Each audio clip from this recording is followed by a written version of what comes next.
Aujourd'hui dans cette vidéo, je te propose 4 outils qui vont t'aider à revenir sur Instagram. Comment revenir sur Instagram? Comment se réconcilier avec Instagram quand on a failli abandonner ou quand on a abandonné et qu'on souhaite revenir sur Instagram? C'est ce que je te propose de voir aujourd'hui dans cette vidéo. Salut, je m'appelle Jenny, je suis une entrepreneure qui aide les petites entreprises à créer du contenu et à développer leur stratégie digitale. Que tu sois coach ou créatrice de contenu, cette vidéo est faite pour toi. Si tu es déjà abonné, je te souhaite un bon retour sur ma chaîne et si tu n'es pas encore abonné, que tu es nouvelle ou nouveau, je t'invite à cliquer sur s'abonner ainsi que sur la clochette pour être averti quand je sors une nouvelle vidéo. Donc, tu as disparu des radars d'Instagram. Ne t'inquiète pas, moi aussi cela m'est déjà arrivé. Soit tu sais comment revenir ou soit tu peines à revenir et tu aimerais connaître les différentes étapes pour bien revenir. Voyons cela ensemble. La première chose que je t'invite à faire est de bien vérifier que tous les boutons sont au vert sur ton compte Facebook. Normalement, si tu es sur Instagram en mode business, tu dois avoir un compte Facebook, une page Facebook qui puisse te permettre de faire de la publicité à titre d'exemple. Généralement, quand on est absente pendant un long moment sur Instagram, sur ton compte Facebook et plus précisément sur Business Facebook, tu verras qu'il y a des restrictions qui sont apparues. Cela peut être des restrictions par rapport à ta page, par rapport à ton compte publicité ou autre. Peu importe, en tout cas, il faut y aller et bien vérifier que tout est OK sur ton compte Facebook. Cela ne va pas t'empêcher de publier sur Instagram, de communiquer sur Instagram, toutefois cela va te restreindre sur certains paramètres, sur certains outils purement business sur Instagram. La deuxième action que je t'invite à faire est de faciliter ton processus de création. Généralement, quand on abandonne, c'est que le processus de création est plutôt complexe. Autrement dit, il y a trop de barrières à sauter pour pouvoir créer du contenu. Ce qui nous fait développer l'idée que créer du contenu pour Instagram est plutôt dur. Sache qu'il y a des outils qui vont grandement t'aider et c'est ce que je te propose de voir. Et je te propose de découvrir ces outils à travers mes propres blocages qui ont fait que j'ai été absente également d'Instagram. Mon premier blocage, le montage vidéo. Mon problème était de penser, ou plutôt de vouloir, une certaine qualité de vidéo. Et pour avoir cette qualité de vidéo, il fallait passer par mon ordinateur.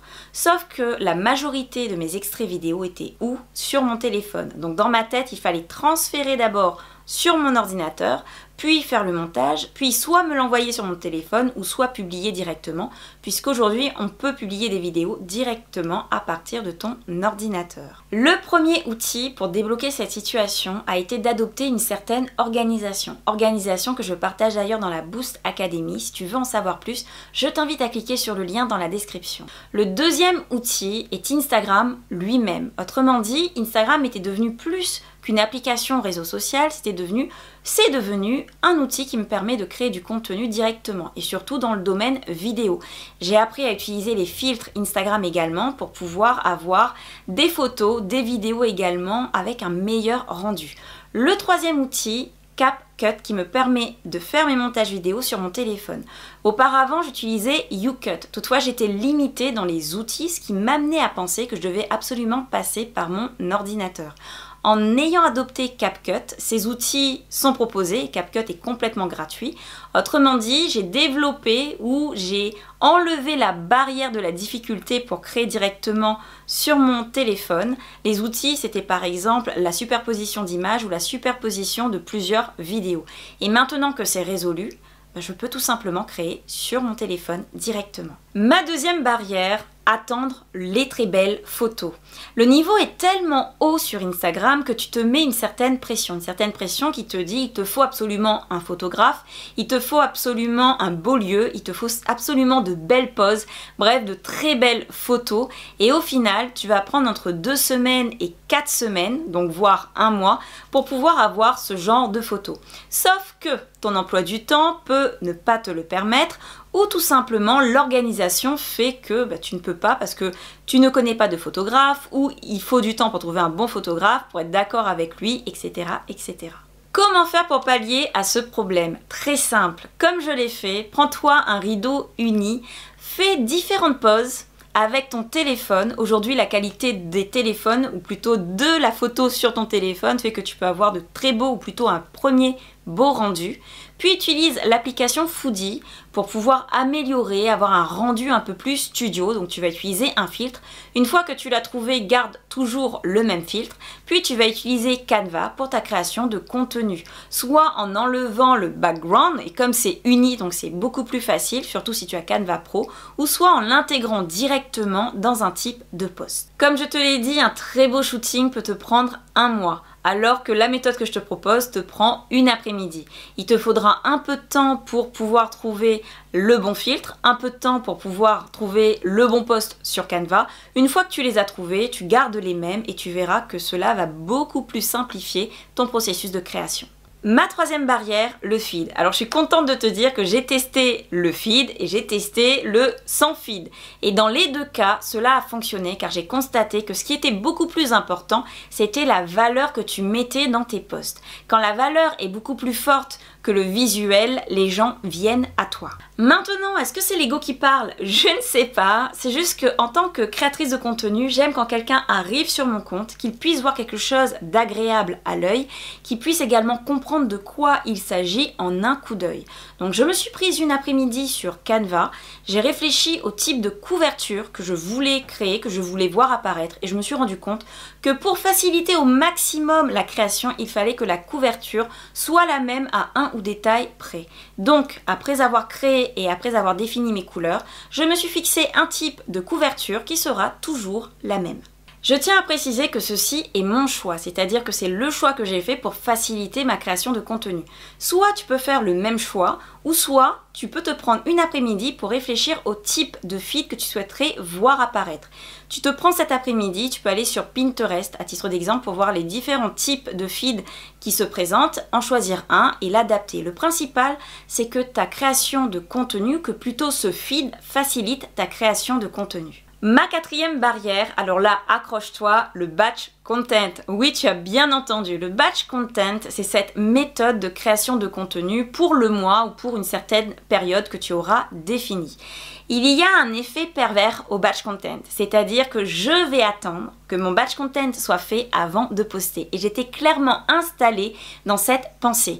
Or, ton batch content, si tu le proposes ou si tu le prépares pour le mois, dans mon cas, j'ai connu des situations qui font que le batch content n'était jamais prêt. Donc j'attends, le temps passe et à côté, je ne poste pas. Donc j'ai cassé ça en postant, c'est-à-dire j'ai pris mon téléphone, je me suis enregistrée et j'ai posté quelque chose. Et après vient cette pression de me dire, ça y est, j'ai posté, maintenant il faut suivre la cadence. Et là, j'ai repris le batch content en modérant la période, c'est-à-dire au lieu de le faire pour le mois, je l'ai fait pour la semaine. L'outil que je te propose de découvrir pour ton batch content et qui va grandement t'aider, et là je suis trop heureuse de te le donner en avant-première. Sache que je viens de le découvrir, je suis heureuse de te le partager. Ça va changer un peu dans ton à chaque fois Canva, c'est Jitter. Alors je ne sais pas si on dit Jitter ou Jitter. Dans tous les cas, c'est un outil qui va te permettre de créer du contenu. Et pour celles qui n'aiment pas montrer leur visage, je sais que vous êtes nombreuses et bizarrement vous suivez des comptes qui montrent leur visage. À réfléchir. Vous pouvez utiliser directement du contenu écrit, ce qui fait que vous allez créer des vidéos. Alors oui, j'ai oublié de le préciser, c'est essentiellement sur de la vidéo, de la micro-vidéo. Et donc pouvoir créer des animations qui captent l'attention, qui attirent l'œil et au final créer plus facilement du contenu. Le principal de cet outil en tout cas, que ce soit Canva ou Jitter, c'est de pouvoir l'utiliser et c'est de l'utiliser pour créer ton contenu. Ma cinquième barrière, la difficulté de faire. Oui, tu as bien entendu, la difficulté de créer du contenu. La solution à ce problème est liée au canal de communication. Je te pose bien la question. Quel est le canal de communication avec lequel tu es le plus à l'aise? Dans mon cas, j'ai découvert mon canal de communication et j'ai compris pourquoi j'avais du mal parce que j'étais, je dirais pas honteuse, mais j'avais un peu de mal avec ce canal de communication dans le sens où j'aime danser, j'aime aussi jouer un peu la comédie en prenant, on va dire, des sons où je vais mimer et j'avais un peu de mal parce que je me disais ça casse un peu le côté sérieux de l'entrepreneur, etc., etc. Toutefois, c'est là où je m'éclate, c'est là où j'ai plus de facilité et c'est là où j'ai plus de retours. Alors pourquoi ne pas l'adopter? Pourquoi ne pas le faire? Pourquoi ne pas créer de cette manière? Donc je me suis enlevé mes barrières, j'ai accepté d'aimer ça et j'ai accepté de créer de cette manière. Et bizarrement, la création est démultipliée. Alors cela ne signifie pas que tu dois adopter ce canal de communication. Là où je t'invite à travailler, c'est juste de te demander quel est le canal de communication dans lequel je suis le plus à l'aise. Je reprends. Première action, vérifier ta page Facebook. Deuxième action, faciliter ton processus de création. Troisième action, on y est, se lancer. Alors tu as le choix pour te lancer. Soit tu as besoin d'un peu de préparation, tu vas te dire je me donne une deadline, une date. Alors cette date, la meilleure des dates, c'est maintenant, c'est aujourd'hui. Maintenant, je suis consciente que certaines d'entre vous ont besoin d'un peu de recul, de se poser, de créer. Donne-toi 3 à 5 jours grand maxi parce qu'au-delà, tu ne posteras pas. La deadline est passée, c'est que tu as un blocage. La meilleure manière de détruire ce blocage, prends ton téléphone, poste. Si tu t'inquiètes de la qualité, etc., sache que la qualité est subjective. C'est-à-dire que tu peux poster quelque chose, penser que c'est pourri, penser que c'est nul et au final ça fonctionne du tonnerre parce que la qualité est subjective. Et pour vérifier ce qui fonctionne ou pas, il y a juste une solution, c'est de tester, poster. Et surtout, lâche la perfection et lance-toi avec ce que tu as. Cette vidéo t'a plu, je t'invite à mettre un pouce et à laisser un commentaire. Cela permettra à cette vidéo d'être plus vue. Si tu veux bénéficier de mes conseils directement dans ta boîte aux lettres, je t'invite à t'abonner à ma newsletter. Le lien est directement dans la description et en cadeau, tu auras un e-book qui t'indiquera les étapes pour pouvoir booster ton audience. Je te remercie d'avoir regardé cette vidéo jusqu'au bout. Je te souhaite le meilleur pour ton business et je te dis à la prochaine vidéo.